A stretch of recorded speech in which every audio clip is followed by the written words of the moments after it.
I live in a neighborhood where poverty is at an all-time high. Gun violence is prevalent, and no one is expected to make it out successfully. The wailing sirens, robberies, and the phone calls you get about friends getting shot are some things you get used to until it hits home. In December 2010, I was at a family gathering when I was shot in the chest. My body went numb, but I could sense my mother holding me. I looked to the right, and there was a young man with blood covering his face. I heard screams and more gunshots.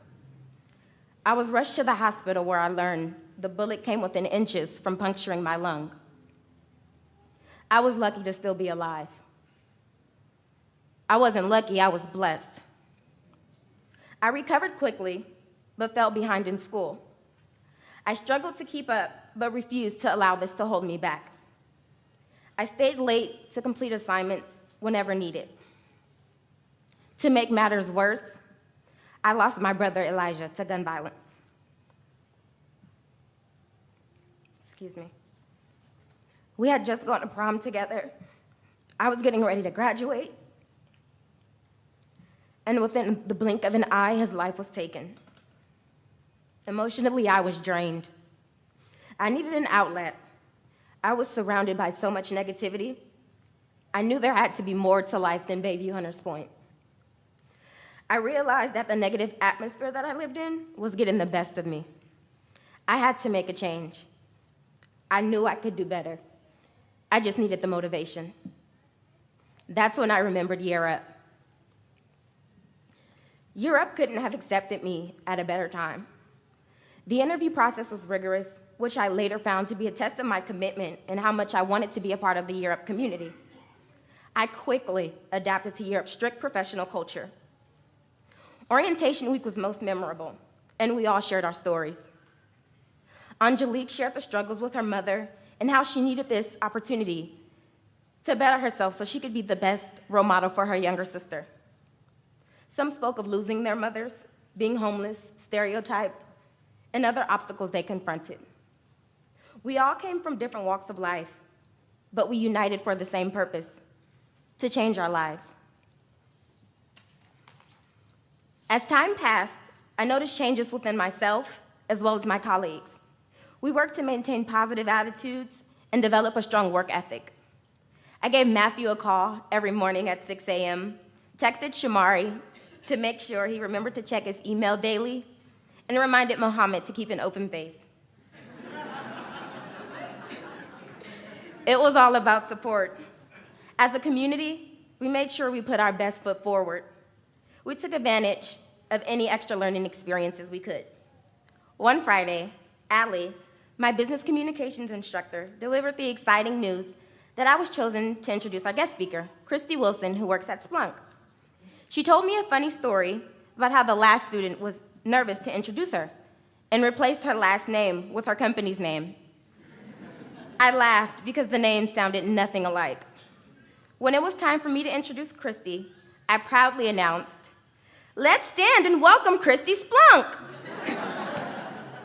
My eyes widened as I realized I had just done the exact same thing as that last student. There were other influential guest speakers like Keith White from Gap Inc. He encouraged us to never let anyone define our potential because we are our own star players. He told us to stay poor, hungry, and determined. Keith called it a PhD.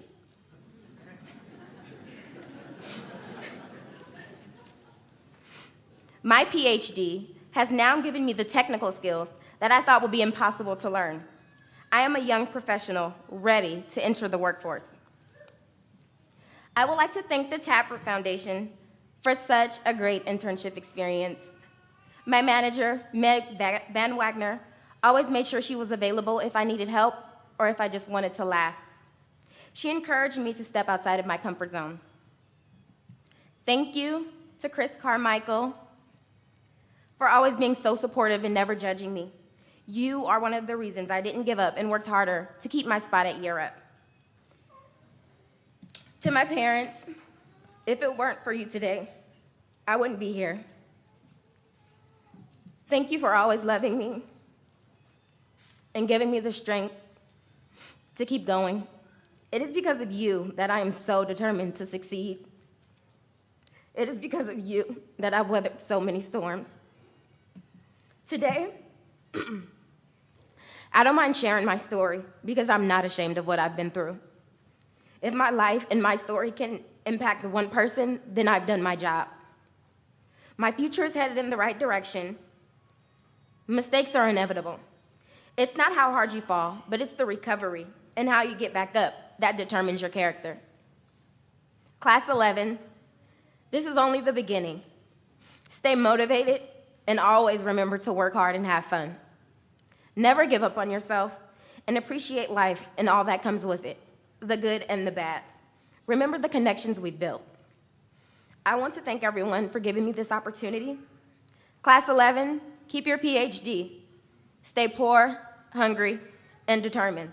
Congratulations, we made it.